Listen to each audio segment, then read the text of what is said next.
California high-speed rail has sucked up a lot of money, and it's still sucking. But perhaps you don't know about the current and future benefits of this system. In this video, I'll tell you about the major benefits that have been already completed up and down the state, and also about the future benefits coming. Hello, I'm Frank Kenny with Living in Los Angeles South Bay, and today we're going to talk about the current and future benefits of California's high-speed rail. And since I'm an avid railroad buff, I know there are a lot of positives about the high-speed rail, or HSR for short, that you don't hear in all the negative media. I'm going to point out some of the serious current and future positives about the California high-speed rail that you may not know. Before I start, I want to let you know, obviously this isn't about real estate, but that most of this video is based on a very good article in a magazine I love. The magazine is called Passenger Train Journal, and this article by Kevin McKinney is in the 2025-4 issue number 305. This article was so good that I just had to do a video about it. I strongly recommend the Passenger Train Journal for everyone who is interested in passenger trains here in the USA, as well as around the world, both now and in the past, as well as trains in the future. I'll put a link below for White River Productions so you can subscribe to the magazine if you wish. Now, if you thought California high-speed rail was just a quick build a right-of-way for passenger trains, you thought wrong. There's much more to it, and many of the HSR benefits have already been completed and are being used at this time now. This is money spent for real benefits today. As McKinney writes, it is impossible to write a commentary about California's massive and seemingly endless high-speed rail project without admitting it's been disappointing. What officially started in 2008 with a projected budget of $33 billion with a B and a target start date of 2020 is now projected to cost 4 times as much for the entire system and is 5 years away from startup, and then only in the San Joaquin Valley. How many high-speed miles has China implemented since 2008? The answer is more than 28,000. It was also in 2008 that China's first dedicated high-speed rail route, 73 miles between Beijing and Tianjin, opened.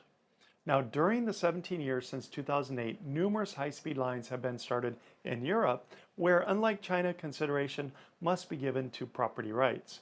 In addition, numerous massive European tunnel projects linked to high-speed rail have been completed or are underway. This includes the Lochberg-based tunnel, actually completed in 2007, and the Gotthard-based tunnel in 2016, both in Switzerland, and the population there is 9 million. The Gotthard tunnel base took 17 years to build. The Caltrain tunnel was completed in Austria in 2022. The 34-mile Brenner base tunnel will link Austria and Italy by 2032. Preliminary work was started in 2007 and given a green light in 2009.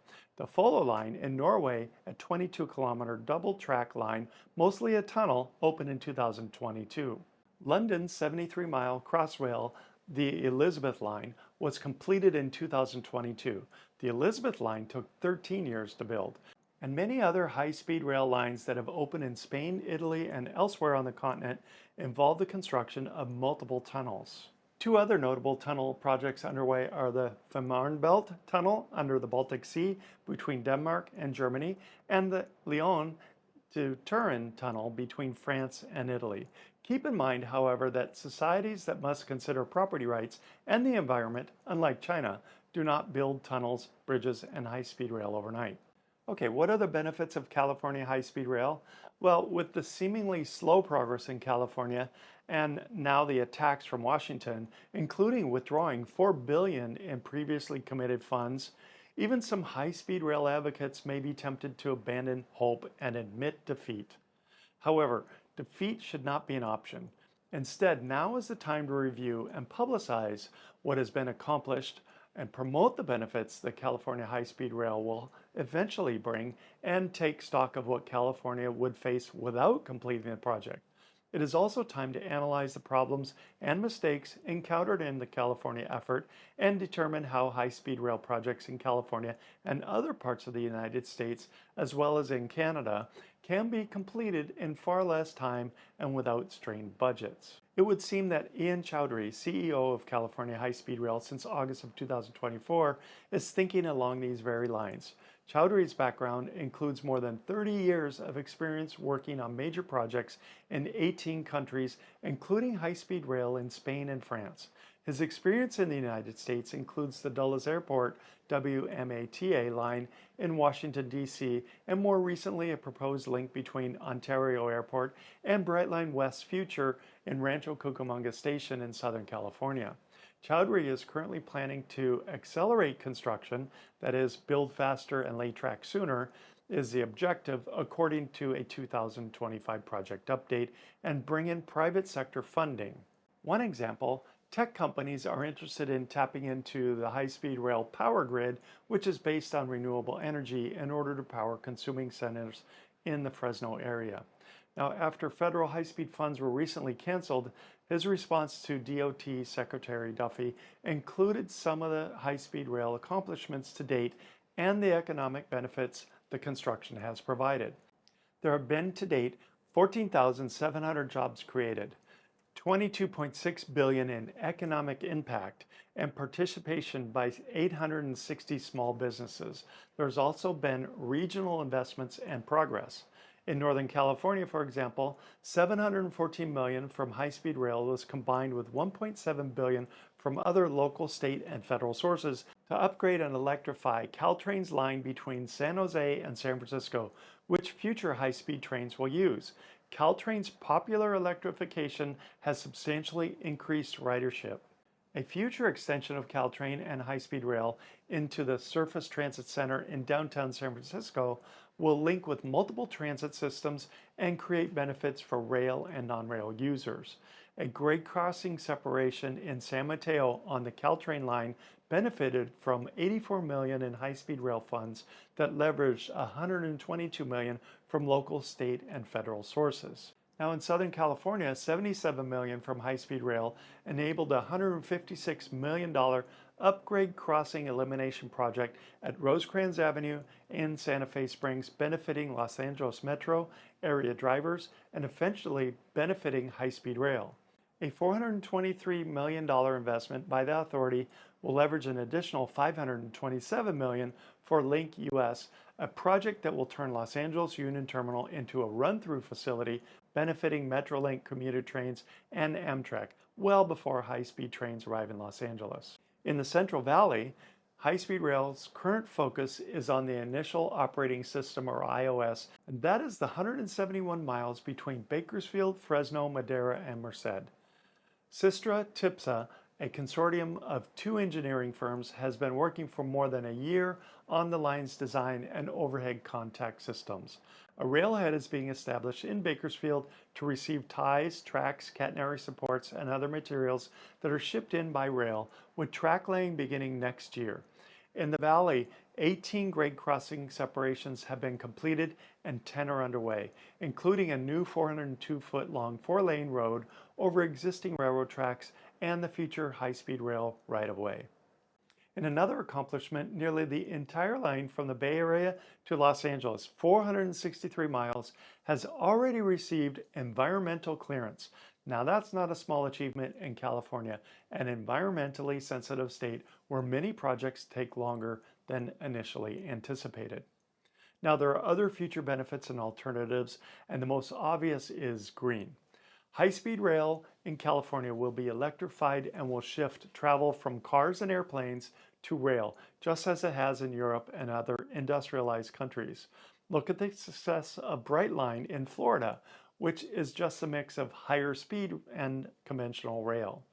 Now, if California's high-speed rail is abandoned at this point, the state instead will have to consider how to accommodate future highway and airway growth.